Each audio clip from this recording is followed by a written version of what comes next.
Hey, this is Shanna from She's Got Assets. I'm trying to do a live stream, having a few technical issues. Oh my gosh, I think it worked.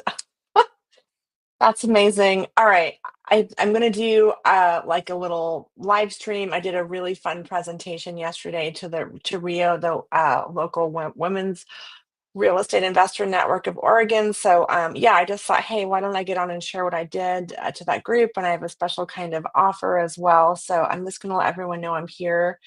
I hope everyone is having like a good Sunday. I hope you're relaxing and not dealing with technical issues like I. um, yeah, so I'm gonna get started in a minute. If anyone's on, just let me know if you can see me and hear me. That's always super helpful, and like let me know where you're calling in from. Just gonna let everyone know. I'm gonna see if Instagram will work, and then I have a little presentation queued up. I'm gonna go into. I just need to do like a few more clicks here, and then we're gonna go live. It was not, I was having some really strange tech issues, so always fun. All right. Okay. Well, I'm Shona from She's Got Assets. I just did a presentation yesterday to the Women's Real Estate Investor Network of Oregon. I think I said that wrong anyway. And I just wanted to kind of get on and share that presentation with you guys, share some tips. And then at the end, I do have a special offer for some of my courses if anyone is interested. But I'm going to lead with a lot of knowledge and kind of my backstory. So we're going to get started here. I'm going to add my presentation to the screen. And again, if you can see me and hear me, just let me know. And that's always helpful. Let me know where you're calling in from. Hey, Misty. Thank you. I appreciate it. That's like the late night DJ on here. So, okay, I'm going to add my presentation to the stage here.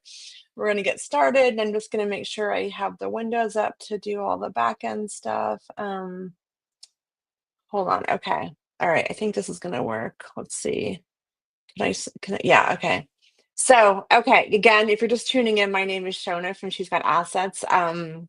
I just did this presentation yesterday. I thought, hey, I want to let my community hear it. And just since I've already done this once and put all the effort in, I thought I would do it again. And I do have a special offer at the end if anyone is interested in kind of some help getting their midterm rental started or buying investment properties. I have a really special offer at the end. So stay tuned for that. But I will be going over like tons of practical details and advice. But if that's okay, we'll be sharing some special offer. I'm a little frazzled because and this is like my fifth time trying to go live. So just persistence, you guys stick with it. I'd love to know if anyone is listening where you guys are calling in from, or maybe if you're watching the replay, right? But it's always helpful because like I feel like I'm just talking to myself up here. It was really fun to be in front of a live audience yesterday. So, okay, so today I'm going to talk about beyond STRs, which essentially is STRs, short-term rentals, like often known as like Airbnb, right? So why I think midterm rentals are your best investment move. I'm going to give you a little bit of a backstory about myself. I'm going to get a little deeper than I usually do, but hopefully that helps people that are maybe getting started. Okay, so a little bit about me. And if you've heard this before, I apologize, but if no one has, I just always like to give you some context for why I'm qualified to talk about this and as an operator and all that stuff. So my husband always jokes that I was raised by capitalist hippies up in Northern California. Growing up, I helped run the family vacation business. Essentially, like there was always laundry in the dryer, always things to fold. We were always doing turnovers pretty much every couple days. It was just what we did. So always answering the phone, taking calls, answering silly questions about ocean views and fireplaces. So like I said, I'm originally from California. I never thought I'd afford real estate. It always seemed like very expensive and just very unrealistic. And then I ended up in 2005 moving to Portland. I'll tell you that story in a minute. And I bought my first house, and that's kind of how I got started. And I used to be really private about being a landlord or owning real estate because I thought I'd be super judged and all that good stuff. If anyone can relate to that, let me know. But now I'm pretty open about it, right? I'm getting more open. I'm going to share a little secret soon, so stay tuned. So yeah, that's my official story. And then let's see. So here, oh yeah, and then this is, yeah, previous to becoming a landlord, I had a boutique creative agency I co-founded with my husband. Pretty much been like an entrepreneur my whole life. As someone once put it, like you're an outside cat. I can't go back inside. I'm kind of feral at this point, if anyone can relate. So real estate's always been kind of a side hobby until about 5 years ago. I did some courses, invested in a lot of mentorships, and now I'm an investor. And we have a mix of long-term and midterm rentals in the Portland, Oregon area. That what I teach really applies everywhere, right? So it doesn't matter, where you are. So that's my like official bio. And I'm gonna I'm just seeing if there's any questions because with this, well, I will check at the end. So if anyone's there, let me know. It helps kind of if you let you know you're listening, it kind of helps Facebook let everyone know that I'm live. So that's super helpful if you don't mind doing that. Just say, hey, let me know where you're calling in from. Okay, so this is like my real backstory. I don't always share this, but I feel like the more I share, the more people can relate. So this is like the true story, right? So way back in 2005, I was living in California. I'd been dating someone for like 7.5 years. We broke up because I was ready for kids and marriage and all that good stuff. And then I was just thought my life was over, thought I was done, missed the boat on the whole marriage and kids thing. And then I had some friends that had finished law school and were moving to Oregon. I thought, what the hell? Why don't I take a road trip to Oregon? Just jumped in the car. I went up for a week, ended up staying, I think, for a couple weeks and ended up buying a house kind of on a whim. I just called up in a favor for my parents. They always said, hey, we won't give you money for a wedding. We'll give you money for your house. So I called in that favor. It was way back in 2005. Like property was super cheap. At the time, it felt like super expensive. I think my first house was like 189 and I got outbid on one property and I was like, I'm going to get the next one. The next one I bid on was like 210. My agents were like, that's crazy. You're in North Portland. It's not worth that much. And I was like, no, I think it is. So I did it. And I got my first house. I knew I couldn't afford it on my own way back when, right? I just turned 30. And so I was like, well, I'm going to have a roommate. And so I did that whole thing. I put ads on Craigslist and I had strangers living in my house. Um, but I basically went back to California, packed up all my stuff. My friend's husband was driving the U-Haul. Me and one of my best friends were in our car and we got about 10 miles out of town. The brakes went out. It broke down. We had the cat in the car. I had to turn around, stayed in a hotel. She got in the U-Haul, I think, and I stayed in a hotel a couple days while my car was getting worked on. Then I like rented a car, drove up to Portland by myself, first time homeowner. I still remember pulling up to this property and just was full of boxes and it was cold and empty. And I was like, me and the cat, like, what did I do? This is crazy. I don't know how to take care of a house. I'm gonna be a cat lady forever. So anyway, and it had a basement, and I was like, it was just, that's how I started this. Oh, and another quick thing, when I was moving from California, my goal was to move before the firewood ran out because we always had to buy firewood every season. You had to buy like a cord of wood and stack it, and that was our only source of heat. So when I got to my house and had a furnace, it was like really awesome, right? So that's my little backstory. I don't share that a lot, but that's kind of how I got started and how I ended up in Portland. So yeah, it's a little bit crazy, but I did it. And this little house right here in this picture, this little house bought two other houses with equity. So that's how it started, right? So you got it's never too late to start, never too early, right? So and then this is a little bit of kind of like collage of photos. Like this is me at my courthouse wedding, right? And this is actually my son when he was little. And I feel like real estate investment is like this fire hose of information, right? You're taking it all in and you're trying to figure out what strategies make sense.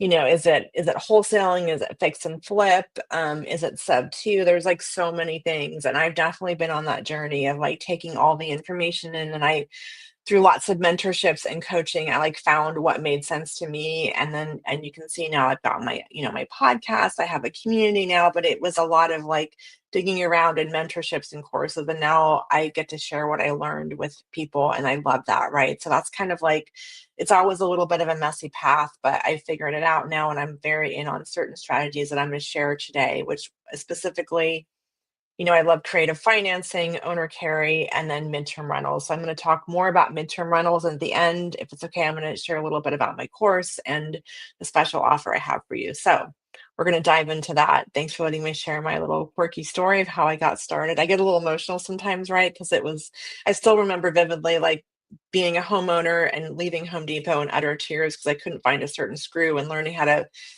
fix things and replacing my furnace. All of those things, right? So, but there's a happy ending, right? Okay. And then this is a little secret, my secret kind of mission I'm going to share with you guys. So just this is my secret. It's kind of not a secret anymore. I think real estate is kind of a boys club, right? I have tons of friends that are men in real estate. I so appreciate the relationships. All of my coaches have been guys. They've been great. But I'd love to see more women in this industry, and I want to be that person for people. I want to be your coach. I want to help you get into the game, and so that's just kind of my secret mission, right? This is my daughter being a total badass in her little outfit here when she's a little bit younger. But so I'm just sharing that kind of a little more publicly. So if anyone can relate to that, like type in the comments because I don't talk about that a lot, but that really is kind of my secret mission. And I just cannot see the comments right now, so I'm going to keep going. But okay, so yeah, there we go. It's out into the world. Let's like break into the boys club. Okay. So I have a couple secrets I'm going to share with you kind of about midterm rentals, right? I think there's a lot of things that people think you have to have or not have. So secret number one, you don't need to furnish your property to advertise and book your first guest. It's something I teach in my course. You absolutely can advertise and book a rental that is not fully not even a lick of furniture, right? So that's secret number one. Secret number two, I believe midterm rentals are easier and more profitable than short-term rentals. So we're going to unpack that more. Secret number three, you can really 2 to 3 extra cash flow compared to long-term rentals, which is really awesome. And just so you know, as midterm hosts, as operators, we are really in the hospitality business, right? So if that's not your jam, this is probably not the right fit for you because we are dealing with guests. It's just we're providing a service and we're in the hospitality business. So those are my 3 things I'm going to explain today. So let's break down midterm rentals. I think most people are familiar with the concept, but if not, I'm just going to just unpack it a little bit to make sure we're on the same page. So a midterm rental, a medium term rental, whatever you want to call it, is typically considered a 30+ day stay in a fully furnished property. Pretty simple, right? I mean, to me, it's a sweet spot between a long-term rental, which is kind of set it and forget it, a 12-month lease, tenants do their thing, and then short term, you have all that turnover and stuff. And so the midterm is that sweet spot that I love. So here's kind of why I love midterm rentals. You only have 3 to 4 turnovers a year, right? And that's not that many compared to short term, where typically it's every 2 to 3 days. You are always having a turnover, right? It's just constant. Even if you have cleaners, even if you have your tech stack, you can automate everything, your communications, it's still a turnover. People still can't check in. They're going to ask you questions about the thermostat or the hot tub or whatever it is, right? And yes, we can streamline all these communications, but I firmly believe, and it's just takes up a lot of mind share, and at a certain point we get pretty burnout on it. So the other reason I love midterms is I firmly believe we are providing a needed service, right? We're offering fully furnished housing with all the comforts of home, from everyone to traveling medical professionals like nurses, digital nomads, displaced families with insurance claims. I'm going to unpack that a little bit more, right? So we're really providing a service, and people are so grateful, right, to have a comfortable place to stay while they're in town, either for business or they've been displaced and they need a place to stay, right? The other thing I love is we're not dealing with regulations, right? Like short-term regulations are constantly being outlawed. They can change on a dime. You could build a whole book of business and then the laws change and you're out of luck, right? So that does not happen with midterms. I don't really see how that could happen because it's like long-term rentals. People need rentals, they need a place to live. We're just offering like more flexible lease terms, right? I also think you have more time freedom. You meet your cash flow goals faster with like a small but mighty portfolio, right? You don't need as I think we always think we need like 100 doors to like meet our goals for passive income, for financial freedom, but you can do a couple midterms and get you a long way. And I have some really juicy case studies I'm going to share with you towards the end of this, so stay tuned. Okay, so this is kind of like my STR life, right? If anyone can relate, let me know. I'm going to check the comments really fast. Just to see here if anyone has comments or feedback. And if you're getting value from this, please just let me know in the chat. It's like super helpful because I kind of feel like I'm just talking to myself on these things. So if you guys are getting any value, let me know. If anyone has like a short-term rental, I'm just going to say, hey, Shannon, hey, Vernon, hey, Jonathan. Awesome. Thank you for tuning in. Hey, Chris from San Francisco. Awesome. I'm from Mendocino. I know real estate is so expensive down there. I never thought I'd be in the business. So that's cool. I used to think I'd live in the Bay Area too. Okay. Thanks for tuning in. All right. So, STR life, anyone can relate, like type of one in the chat, right? I used to have short-term rentals. Granted, they were in North Portland, which isn't exactly like destination, right? It's pretty saturated. I think short terms do really well in like sleeper destination areas like beach towns or some kind of event that's going on. For me, they were just more stress, high maintenance guests. They were always like, someone couldn't get in, they would call you. I had one guest that literally somehow the pipe, this is a good story, the pipe burst under the sink and they just freaked out and like took off, and I had to go over there and turn the water off. And a midterm guest probably would have figured out how to turn the water off and obviously called me. But and they would complain about like a random spider, which I have a pest guy, right? People are there for vacation. With midterms, they're there to work and live. And so it's a very different type of guest, right? And then the constant turnovers, you're paying for restocking supplies at every turnover, your welcome gifts, your toilet paper, your soap level, right? I'm always like checking the soap, is that full enough?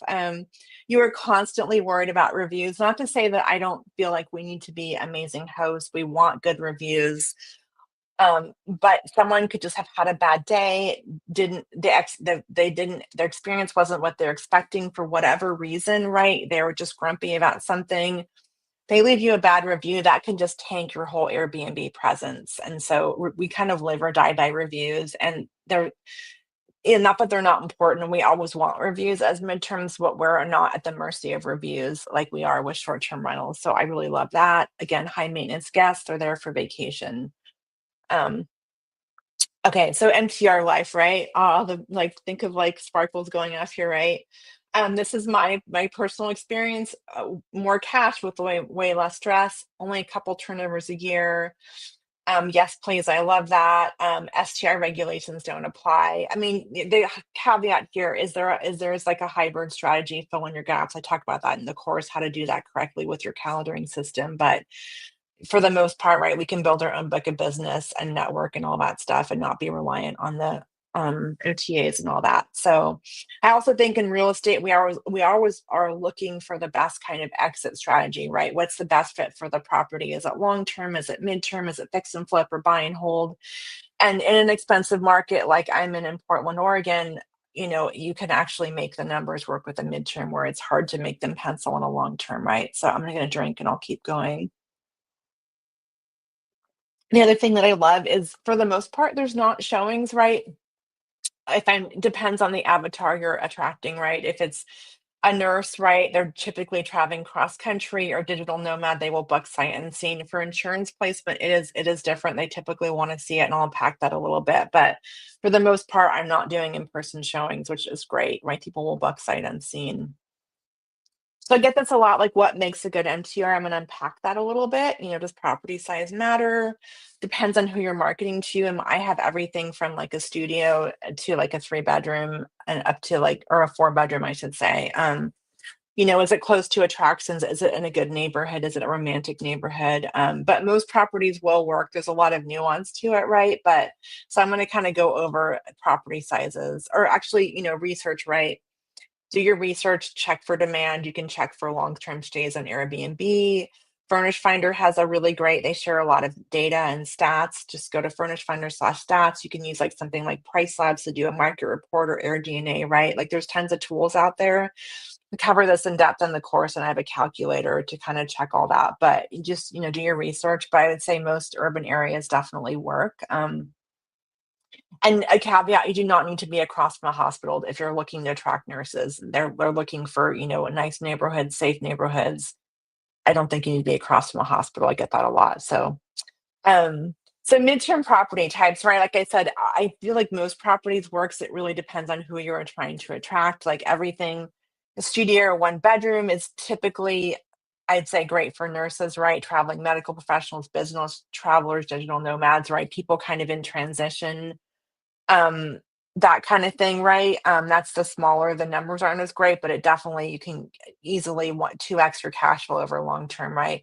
Then you get into the two-bedroom, one bath, kind of similar avatars, like families in transition, digital nomads, corporate, travel nurses. And the real sweet spot that the really, when we hear about insurance claims for displaced families, is typically this kind of property. It's a 3 bedroom, 2 bath, because typically that is what most families have, right? They're usually in a 3 bedroom, 2 bath. When we look at houses to flip or rehab, we're always looking for a 3-2. It's like kind of the American typical home, right? So and this is the kind of property when you hear about insurance claims for displaced families, they're usually looking for at least a 3, even bigger is better, right? Up to like a 5 bedroom. Those are harder to find, and people can always upsize. They're not going to downsize, right? So this is really kind of the different avatars for the different types of properties. One thing I like to do, and I teach in the course, I'm going to cover it like kind of lightly here because there's a lot that goes into it, is I will call it my market tests. Like I will, if I'm considering going midterm and I've done all my research and I think there's demand, I'll put up a long-term listing, and then I'll put up a midterm listing where I'm digitally staging it. And I cover that in the course and how to do that and the nuance of that. But then I can kind of really see what kind of inquiries I get. And it's a true market test. I've done this a lot. Sometimes I've done it where I'm not really sure if I want to go midterm, right? And so I've done this quite a bit. Or my latest property, I was frankly going to go long term, but I didn't like the leads I was getting. And so I decided to do this test and ended up furnishing both sides of the duplex. And I had to raid my house for silverware and bedding and stuff because it happened so quickly, right? We're still low on forks because of that. So I'm not saying you should do that, but it's like the ultimate market test for demand. And again, I coach students on that in the course, in the MTR playbook course. So again, this is just an example of kind of the pre-listing strategy that I teach students on in the course. You can see the before picture. If we were to put a listing out there to test the market that was unfurnished, it just looks like an empty room. It doesn't have any vibes. It just doesn't feel like it's a furnished property. And here's an example of digital staging. So it's come a long way. It's pretty impressive. You can almost barely tell when something's been digitally staged. So again, I talk about how to do that in the course, but it's a really great strategy. So pricing, right? That is a really tricky thing. I cover a lot in the course, but just very high level here. Like do your research, look at your comps. I have a calculator in the course that students can use, right? But personally, I like to check my long-term rents, check the short-term rents, like look for comps, like go to Furnish Finder. That's definitely the lower end of the spectrum. Look at Airbnb comps. Typically, you can go to 2 to 3x over long term. There's just a lot of nuance to it. It's a little bit seasonal. So you just kind of have to do your research, your best guess, and then put it out there and kind of test the market.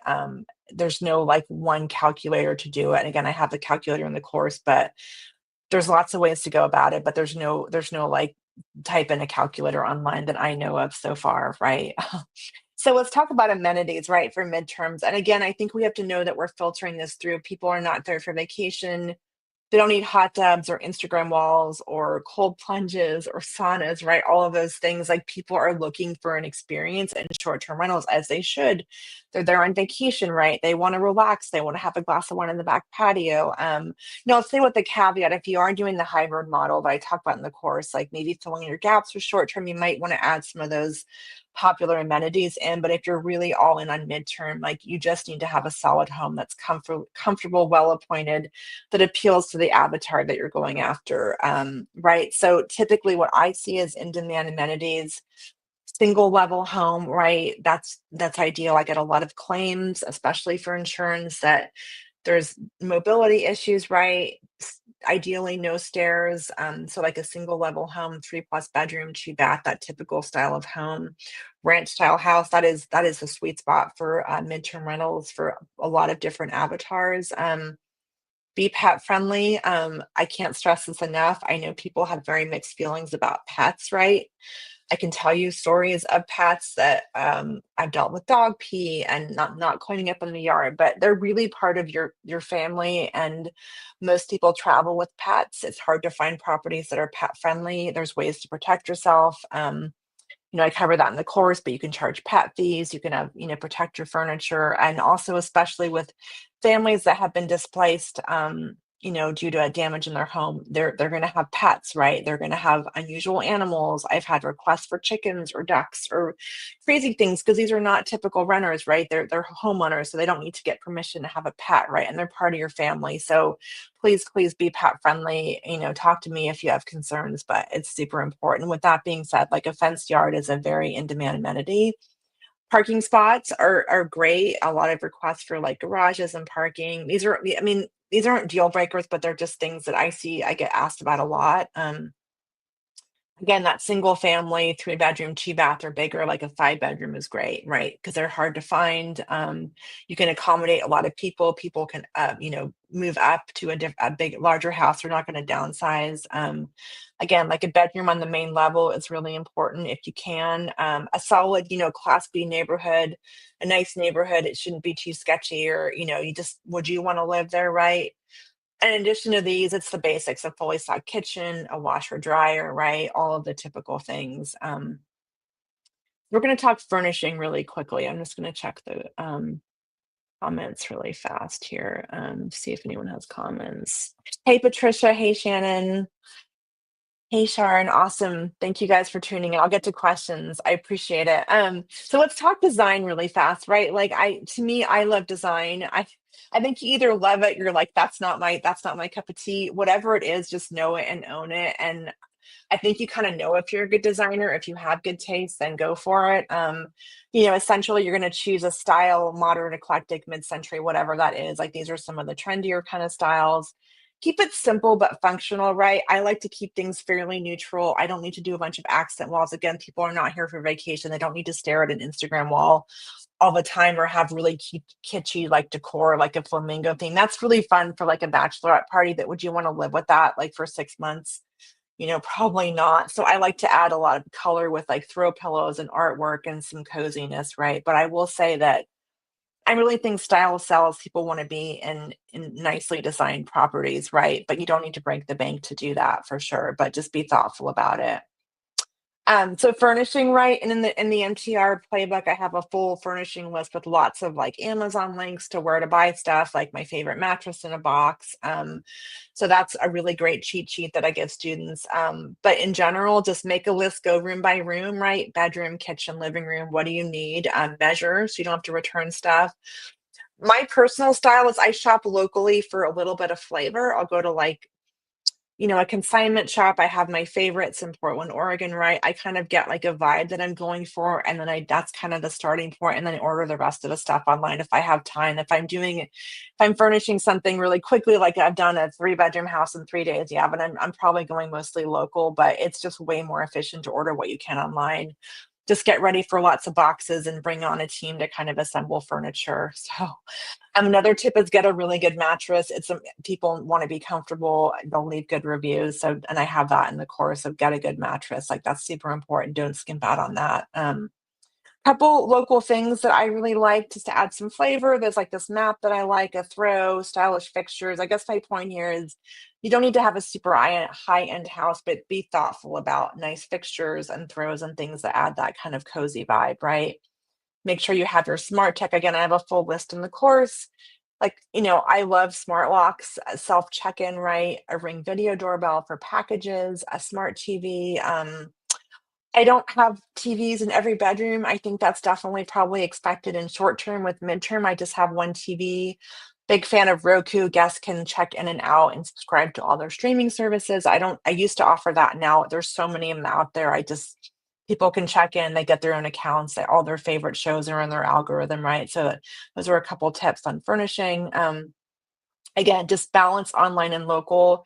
Get your basics online and get some local statement pieces. So this is kind of a mood board of how I work. I'm a little bit quirky. I like to go treasure hunting. I bring my daughter along. We go look for treasures, and I kind of get a theme going, and then I build kind of the design around that. And so this is just kind of what I do, but whatever works for you, you can do it digitally. This is fun for me, so it's how I do it. You don't have to do this, but I just wanted to share a little more behind the scenes of how I furnish properties. This is an example, right? So I really do believe that design is a superpower, and it's a really important part of running a well-run midterm rental and attracting quality guests. So I'm going to share a couple examples. This was actually my first short-term rental. I think it probably took me 3 months to get this thing going, and it's a 1 bedroom. I agonized over what smart lock and what furniture, and it just was like a very painful experience. Now, I do things so much quicker, like very efficient. But this was like my very first one, and it was a little nerve-wracking because my design is as a graphic designer in my background, right? But I'm not an interior designer. But as I've done more properties and worked with students and stuff, I've really figured out a system. So this is kind of like modern but cozy, right? And then this is my most recent design, and you can see there's not a lot, but I just kind of pulled it together. I love this kind of blush color. This was when I did a lot of this locally because this was like a 3-day furnishing. I did my A/B test and got a booking, right? So this is just an example, and I definitely have my own style, right? It's not for everyone, but just figure out if you like furnishing, then go ahead and go for it. This is my second. This was an Airbnb. Now it's a midterm. It's like the most eclectic, right? Because we actually had it as our home office for a while. So I also love live plants. I think they always kind of survive, and it's just a really nice touch. It adds a lot of life to the property. So they don't always, but for me, I do live plants. This is way back when. This is what the property looks like, right? Full furnished, and this is what it looked like a long time ago. And I still haven't rehabbed the kitchen, right? So you do not have to have like these super high end finishes. Yes, it's helpful, but you can do a lot with furnishing to properties to kind of bring them to life. So another example, it's a 4-bedroom, 2-bath. Again, you can kind of see like this bathroom. This is the original vanity. I just changed the fixture, changed out a light, and the mirror, and it just kind of made it a lot more modern. So yeah, that's just examples of some of my style. This is a 3-bedroom, 1-bath unit. Just some more examples here. This is I'm actually in this property right now. We just had a turnover. This is an off-market duplex I bought. So you can see I definitely have a distinct style. A lot of this I bought locally or ordered online. It's always kind of a mix of that. So figure out what works for you. But again, I think having a furnishing list is like super helpful. So I just want to show some examples. Here's another example. This was for a client. Again, I should actually use she had this like dresser in her garage.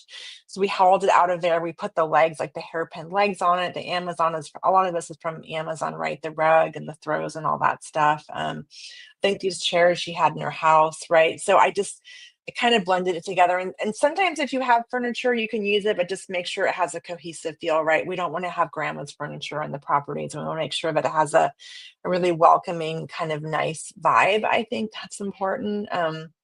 Another tip here, just stay the night in your properties. Make sure you're going to see what you're missing. Are you missing like a colander if you make pasta, or a wine opener, a can opener, all those little details that are really annoying if you have a guest check in, they're like, oh shoot, there's no can opener, right? So I always like to do that, and it's a nice perk, right? Um, so we're going to cover advertising kind of quickly here. If anyone is still on, I know this is a long presentation. I'm just going to check if anyone is still here. Yeah, if you're getting value, let me know. I super appreciate it. I'm going to circle back for Q&A. So we're going to cover advertising. I love this quote, much effort, much prosperity, right? Like there's definitely a lot that goes into advertising. And that's something I really, really cover in the midterm rental playbook course. I think a lot of times people just throw up a listing and they don't optimize it correctly. They don't position it well to get found for the leads that I'm going to talk about. But very high level, again, I think I have a list of like 90 places in my course that you download and you go through. It's everything from the top 19 places to all the databases, right? So advertising is really important. It takes work. But very high level here. Again, this is just scratching the surface, right? So Airbnb, definitely be on there. I will turn off instant book, make sure it's 30+ day stay, depending on your strategy. I go a lot more into this in the course, kind of how to optimize them. Zillow Rental Manager, it's a really big rental site. Definitely be on there. Verbo is a thing.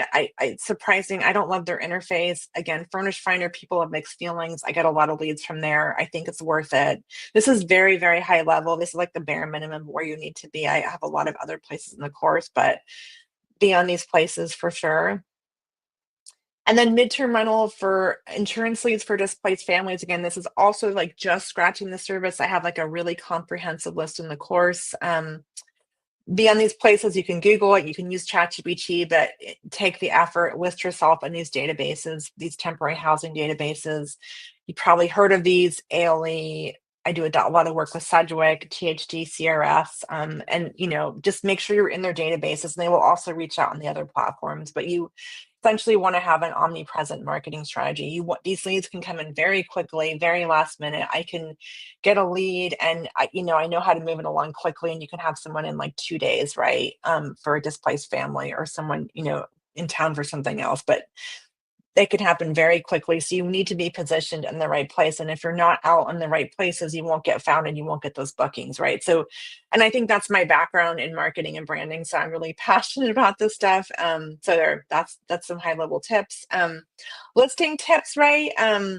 Highlight your amenities. Again, we have to make sure that we're not thinking vacation, like relax in the hot tub and go skiing next to it's really close to whatever attraction. It's really focusing on the flexible stays that were pet friendly, fenced yard, dedicated workspace, flexible stays. Again, we're really emphasizing that because I'll talk about this more, but a lot of times when temporary housing companies reach out, they're calling long-term landlords, and these landlords are like, "What do you mean a 2 month stay? Like, why in the hell would I like rent for less than 12 months?" They don't get the model. So we need to make sure that we're weaving that into our listings and really highlighting that we offer flexible stays.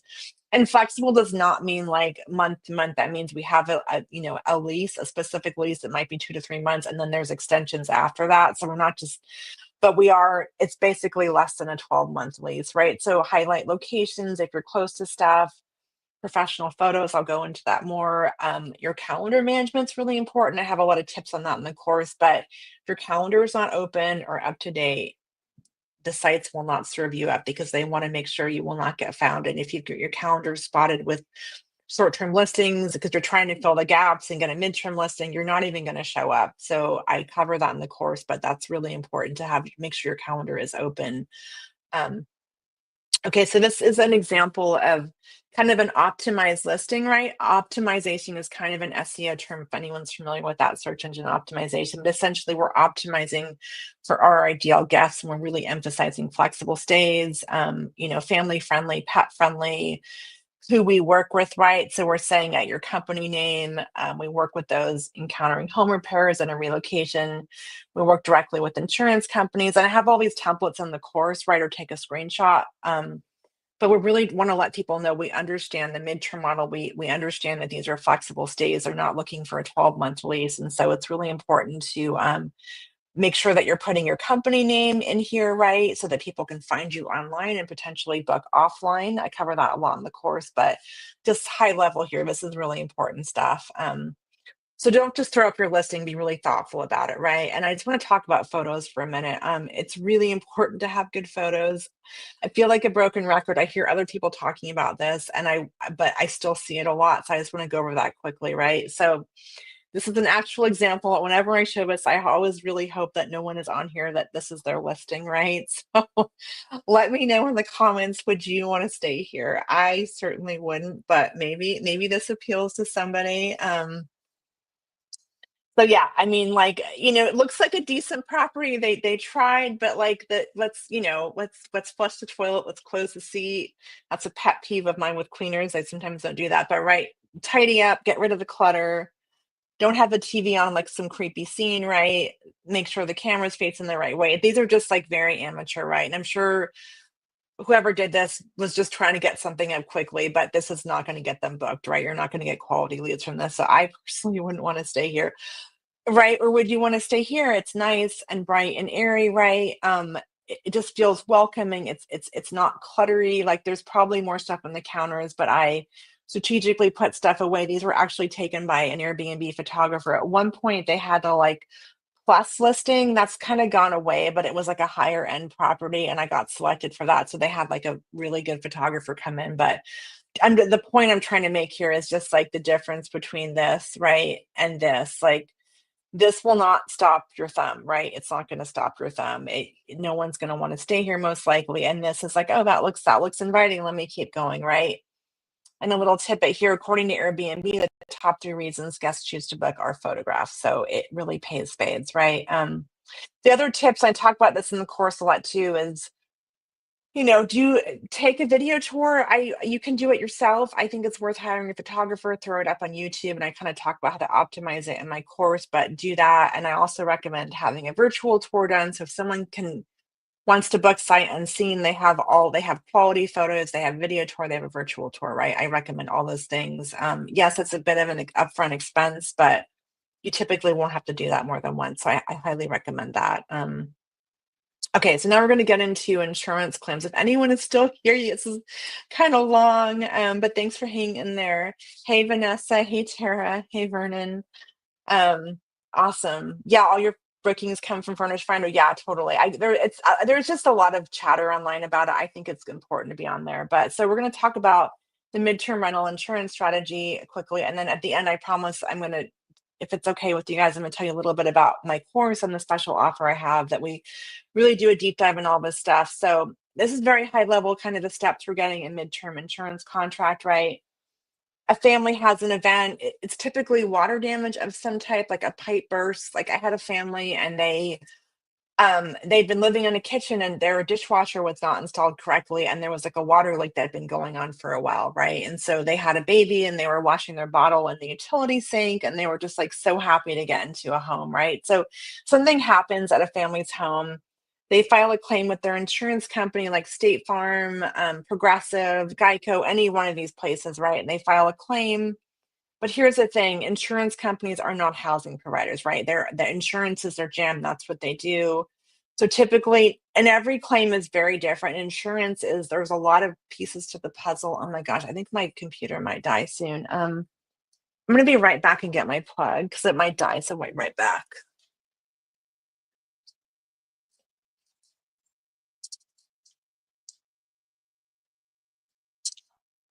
Okay, I'm just plugging in now and I'll kind of unpack the insurance model a little bit as best as I can. Okay, should have thought about that before. Um, okay.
That explains it. Okay, is it working now? I'm just on a roll. I'm on a roll today. I think I don't know how I got the muted myself. I might have muted myself. I was getting my power cord. Can you hear me? No sound. Okay. Interesting. Okay, let me check some more things. Audio. Looks like it's working. And is it still not working? Yes. Okay. Oh my gosh. You guys are awesome for hanging out. You like deserve like a special award or something. um, okay. I don't know. I'm gonna go back to the if the screen is still sharing. I hope it's still sharing. But if not, you can like hear me. You can hear me go. I'm gonna go over insurance really fast. Okay, awesome. So awkward. Okay. So yeah, so this is like the 7 steps for a rental. Essentially I think where we left off before my computer and my earbuds decided to die. Basically, if insurance is not in the housing, they're not housing providers, right? So typically a family files a claim, and then insurance, what they do is partner with temporary housing companies. You've probably heard like ALE Solutions, right? They are the ones that partner with insurance companies, and they are the ones that are like the middlemen between insurance and the displaced families that are looking for temporary housing, right? They're typically relocation specialists. They're super great. They will reach out to you. They will ask you, is this still available? Sometimes they find you in their databases, which is why you need to be in there. It's really important, and all that is in the course. Or they find you on like Airbnb or Verbo or Furnish Finder, right? So they're going to ask you all these questions. They're going to ask you a lot of questions like, what's the price? What are all the fees? I have a proposal for that in the course, but they will ask you what they need. It's never a mystery, right? And then you'll negotiate the price, essentially make a proposal, right? Then they will take that proposal and they'll go back to the insurance adjuster and they'll say, hey, like we have this property. I don't know exactly what they say, but I'm assuming they send them an email and say, like, does this property fit their budget, right? Because they have budgets they have to work in for the ALE additional living expenses, right? So hopefully the insurance adjuster approves it. And then typically, not always, again, it's so nuanced. Typically, a family, they're in town, they're local, they're going to want to walk the property, they're going to want to see it. Again, I've had them booked sight unseen too, but I'd say 99% of the time the family will want to come see it. You always want to be there, give them the tour, let them know, hey, like if we're missing something like a crib or you want to move a desk around, let us know. And then I always let them know, hey, like please let us know. Let your adjuster know, let your temporary housing contact know we've had a lot of interest, right, to kind of keep things moving. And there's generally a lot of follow up and a lot of back and forth. And that's what I work with students on because and sometimes they just don't follow up and they found the different property. They're just very busy. So we always want to be a resource, be helpful, not be too annoying, but also follow up. And then as soon as that adjuster approves that the family has seen it, it can go very quickly. That's where you need to have all your lease agreements in place, all your paperwork. They actually have paperwork specialists that are super nice, but you just need to have everything, your ducks in a row. So if you don't have that stuff, get it together. Or like in my course, I tell you exactly what tools to use and how to do all that, right? Then the family will move in, right? And that's kind of like very high level. There's a ton of nuance to it and how to negotiate the price. And it's kind of a tiered pricing structure depending on how long you're staying, right? So we never want to price gouge, but sometimes if they're coming in for a month or two, we have like a tiered pricing strategy because that's a shorter lease, right? So there's a premium for that. So hope everyone kind of got that. I'm going to kind of go quickly here. So, how much does insurance pay? It really depends. But essentially that has to fit in their budget for, coverage D, loss of use coverage, additional living expenses, right? That's where the budget is coming for displaced homeowners, right? So they do have budgets. They don't always share those budgets, right? Typically and there's no magic formula. I go home and look at your policy, or if you're at home, look at your policies, right? See what your coverage is. I've heard the numbers of 20 to 25% of the dwelling value, and there's all, these are the kinds of damages: accidental man-made fire, water, smoke, right? And we know if it's fire, it's going to be a longer claim. If it's water, it's usually like a month or two. Everyone is really different. So those are the types of claims, right? And this is a really rough math, right? So say the dwelling value is 400,000, the coverage D is 20% of that, maybe the monthly allowance is 7K. And there's other things that go into that, but that's really rough math. And I cover this more extensively in the course and how to negotiate, but that's very rough napkin math. So I hope you guys can see and hear me. No shared screen. Oh my goodness. Okay, well, thank you. Let me see if I can add. Okay. I'm going to go back and add myself to the screen. Thank you so much for saying that. Okay. Present. I think we lost that in the. This has been a trial and error. um, this has been a real. Okay. This has been. Yeah. I can't believe I actually got this to work today. It's been a lot of on and off. So okay. Let me know if you can see my screen. Thank you so much for saying that. I was just sitting here talking to myself. Okay. Thank you so much, Tara. Thank you, Patricia. I'm just on a roll today, you guys. I don't know, something's in there. Okay, so these are examples of leads, right? We typically don't get a budget. I would say 90% of the time we don't. Sometimes we get lucky. Here's an example, and they're saying furnished or unfurnished. I personally focus on furnished because we can charge a premium.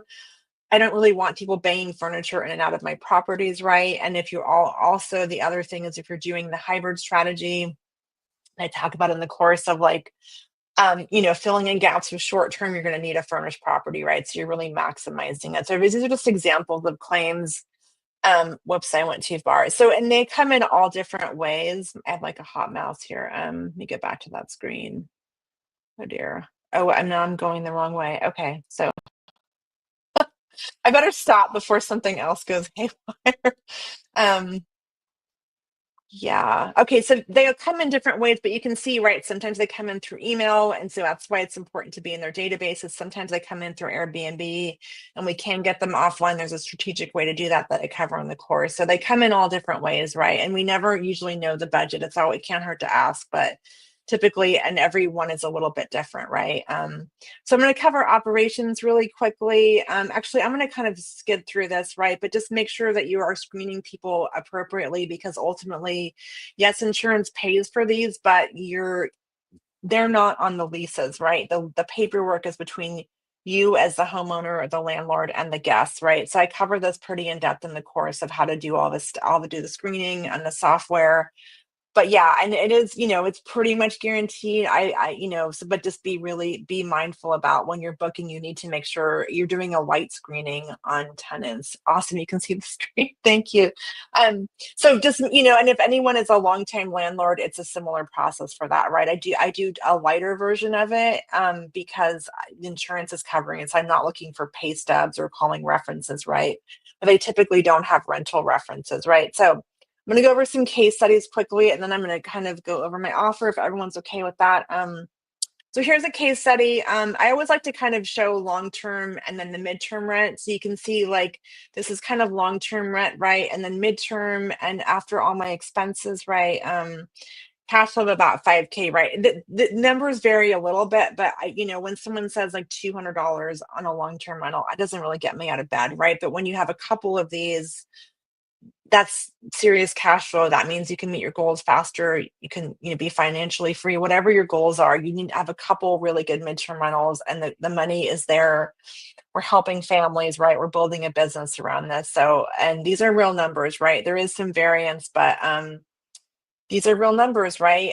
So it's pretty impressive what you can do with midterms, right? And again, we might hear of these numbers with short terms, but they're not talking about all the platform fees, all the cleaning fees, all the replacing all the stuff that breaks in, midterm or short terms when you have guests that are partying and all that. So here's another example of, monthly. This is also net cash flow. This is not like gross. This is net, right? This actual take home cash flow, like 1,800 a month on a duplex, right? That's pretty good. And again, these are like small units, right? Like this is a studio and a 1 bedroom, right? This was long term, there'd be no profit essentially, right? Or you get all the other benefits of real estate, but not cash flow, and I don't think that's one of the reasons we're buying real estate, right? I'm gonna check the comments. Okay, awesome. You can see the screen. Okay, so and this is the off-market duplex that I bought, 0 down, owner carry, right? I teach that in my REI playbook. This stuff is out there. You just need to know how to market in the right way. This is another case study. This was, it's kind of like a duplex, not side by side, but these are both midterms now. I was going long term with them, but I didn't like the cash flow. And now you can see it's like, close to 5K in cash flow with one property, right? This is not a bunch of doors. This is not short term. This is like actual numbers, right? And this is net. So it's just, we're helping families out often. And making really good cash flow. So I'll do a couple more case studies. This is another one, like 2K cash flow with a single family home, right? Really good booking. Like long-term rent, this is almost double, right? Midterm rent 4,600. Like this is hard to do typically with a single family home if you're looking at the long-term model. And even with short-term, yeah, you might have these numbers, but there's a lot more vacancies and just a lot more turnover and a lot more headaches, I would say. Um, okay, another one, yeah, 2K cash flow is a single family home, right? This was an insurance claim. Another one, 2K cash flow for a condo. You have to be careful with condos. I don't love HOAs, but you can totally make it work, right? So just be mindful. Yeah, owner carry. Yeah, it was pretty sweet. Zero down, owner carry. Interest only payments. I teach you how to do that in one of my courses. So yeah. And this is my latest booking. It was a family. They were like very on top of it. Professionals. They actually even had a public adjuster. If you have not heard of that, they typically adjusters work for insurance. Well, they work for insurance companies, but there are public independent adjusters, and they really advocate for you, and they're paid like kind of on a contingency basis. So it's well worth looking into if you know anyone that's going through some kind of damage to get a public adjuster, right? They actually came in through VRBO. I got them offline for a direct booking. I teach how to do that in the course, right? And it's 9,300 a month with PAT fees, right? So the cash flow is about 5K a month on one property, and this is a 4-month booking, right? They had a fire in their garage, and they were just so grateful to be in a comfortable home and have a place to go to while their home was being rehabbed. And typically with that kind of a claim, they are going to they'll probably extend, right? But there was a lot of back and forth between the family moving in, the temporary housing contact, the paperwork guy. There's a lot of steps in this process. Yeah, these numbers look great, but there's a lot of pieces that go into like how I got the booking offline, how I did the direct booking, how I did the paperwork, all of that stuff. So it's helpful to have kind of a formula to follow to get these kind of bookings, right? So yeah, let me know what you guys think about this. I mean, these are real numbers, right? And how many of these would you need to meet your goals, right? And a midterm model. So if it's okay with everyone, I'm going to just kind of go over one of my courses really fast. Yes, you can do this on your own. You don't need a coach, but I found in my experience having a coach really gives you the recipe, the formula to get booked quickly. If you're losing a month of rent and not in the right places, like it's just you're losing out on a lot of potential revenue. So you can scan the QR code. I'll drop it in the chat too. I am offering 20% off. 20% off and kind of as just for a couple days. It's going to end soon, but if anyone is interested, I'm going to drop a link in the chat and I'll kind of go over what it includes. I just want to make sure this link works. Hold on. See here.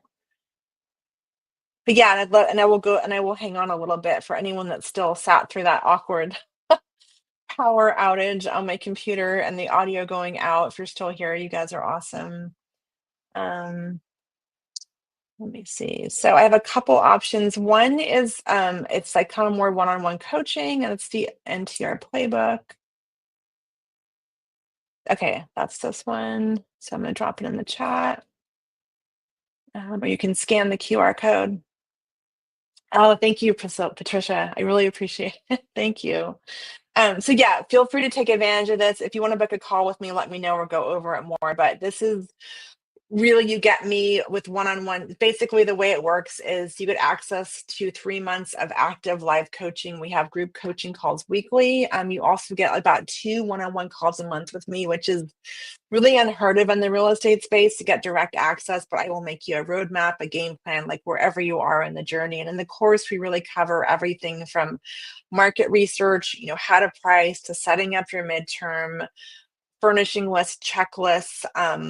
And then we go over marketing, which is a really big piece, where to market, how to market, the tools and templates, all of that stuff, like where to list, how to list. And then we go over operations. So it's really full circle, and everyone usually comes in a different point. But I'm the really thorough course. You get active coaching for 3 months, and then you get lifetime access to the back end of the course, all the on-demand video modules and all of that. And then you get and I do have a money back guarantee if you sign up and you do the coaching calls, you do all the work, you've done the coaching calls, you've showed up, I will guarantee that you'll get results. I mean, but you have to do the work, right? So I do guarantee it. I work with a lot of students. I have a ton of case studies. So that is what I'm offering. It's just a limited time 20% off. So make sure to scan that code. And I do have another option if you're just like, hey, I really just want the recipe box, right? Like I think my analogy is like when you make a cake out of the box, right? You just follow, you put an egg in and a cup of flour and some water and oil. So I do have an MTR Essentials course that's really just kind of self-serve. It's kind of like that cake box recipe. You get one call with me.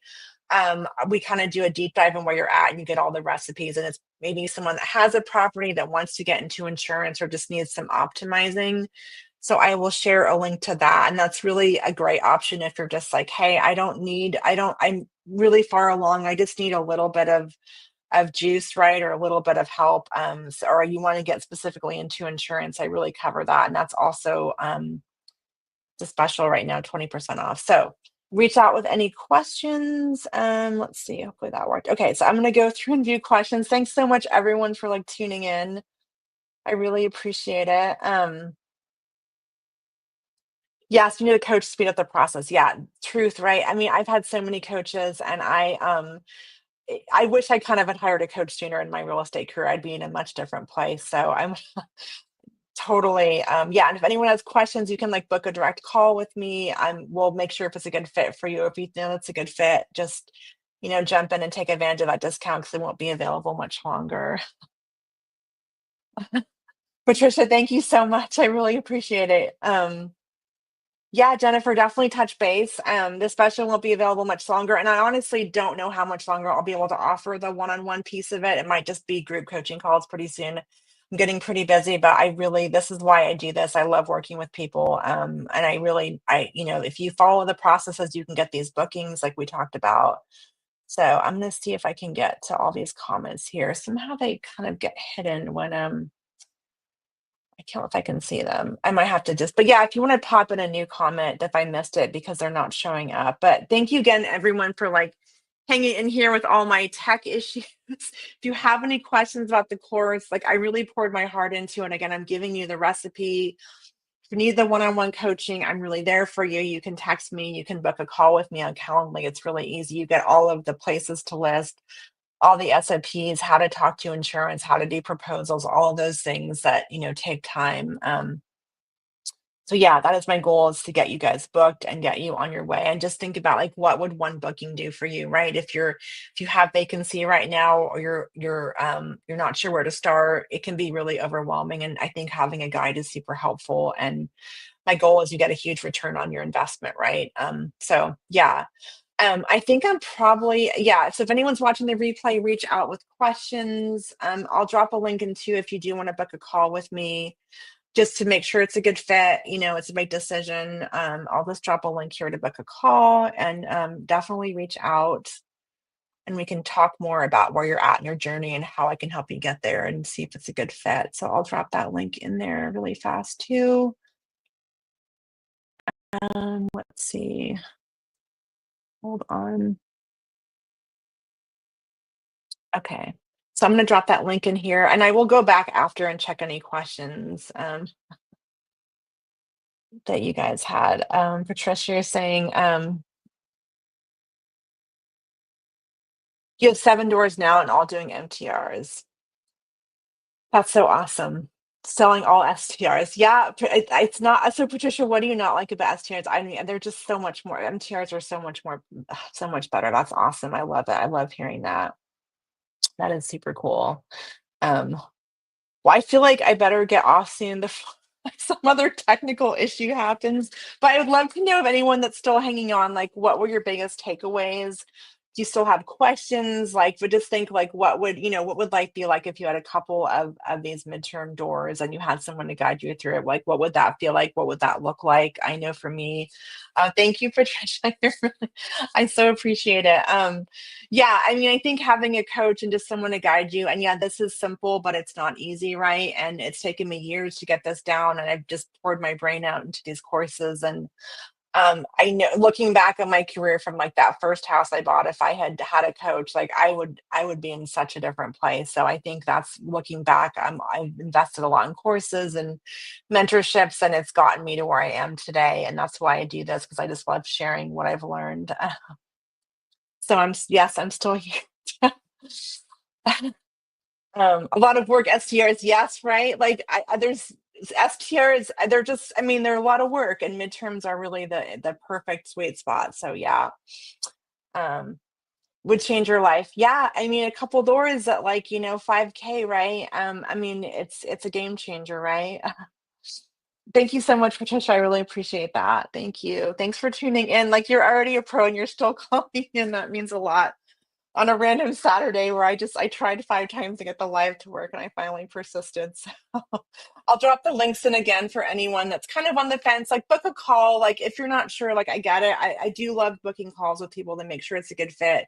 Figure out where you're at and what course would be the best fit, or maybe you just need some actionable advice and that's all you need. Definitely feel free to book a call, and I will leave you with some great tips. And if it's a good fit, we can talk about next steps. But if not, like really no pressure. I know it's an investment, and my goal is that the investment pays off 10x, right? So I'm going to drop the links in again one more time before I get some water and not deal with tech issues. So I'm just going to drop the links in one more time if anyone is interested. And yeah, I think this is good for a couple more days, this offer. So grab that 20% because it won't be around forever, and it's definitely a good savings. And then if you're like, hey, I just want the cake box, I just want to add the 2 eggs and water and oil. I'm teaching my kids how to cook, and today my daughter like made pancakes by herself, and she was like, Mom, what's the 1 cup and what's the tablespoon? And I was like, oh my God, you're getting it. So if you want the cake box version of MTRs, like the MTR essentials, is a really great option. You get all my recipes and all my templates and all that stuff, and you can kind of run with it, especially for like insurance, right? Because there's a lot of nuance to it. So definitely grab that. Thank you guys so much for taking the time to tune in today for my random live stream with all my issues. If you're watching the replay, feel free to chime in. I will go back and circle back and answer some comments. Yeah, I'm really glad this worked out because it was being a little finicky. So unless there's any other questions, I see a few of you here, like feel free to drop a comment in. I will answer it. No problem. Yeah, I for some reason, you're so welcome, Tara. Yeah, you're welcome. I'm always, it's helpful for me to know like what was a good takeaway. If you want to learn more about something, it's really helpful for me to know just kind of what people are needing and if this is valuable, because I talk about this a lot and I forget where everyone is in the journey, right? So I super appreciate feedback and everyone just taking the time out of your busy days, right? Especially on a weekend day. I see a few more still hanging on. So yeah, any questions? I'm trying to look at the comments, but they're just not showing up. So I will, again, I'll circle back. But yeah, click on the links, book a call with me. I have a few spots next week. You're so welcome, Shannon. Thanks everyone so much for tuning in. I really, really appreciate it. Time is precious. So yeah, I'm gonna hop off, and yeah, thanks again, you guys. I don't even know how to get off to find the right screen. So stop the live stream. You'll see me in the background trying to figure this out. Okay, I think I'm finding the right screen here. So yeah. All right, you guys. Thank you so much for tuning in. Please reach out with questions if you want to work with me. It'd be a pleasure. Just reach out. No question is silly. It may not be the right fit, but it is. I could definitely help you. So yeah, enjoy the rest of your weekend, and thanks for taking the time. I really appreciate it.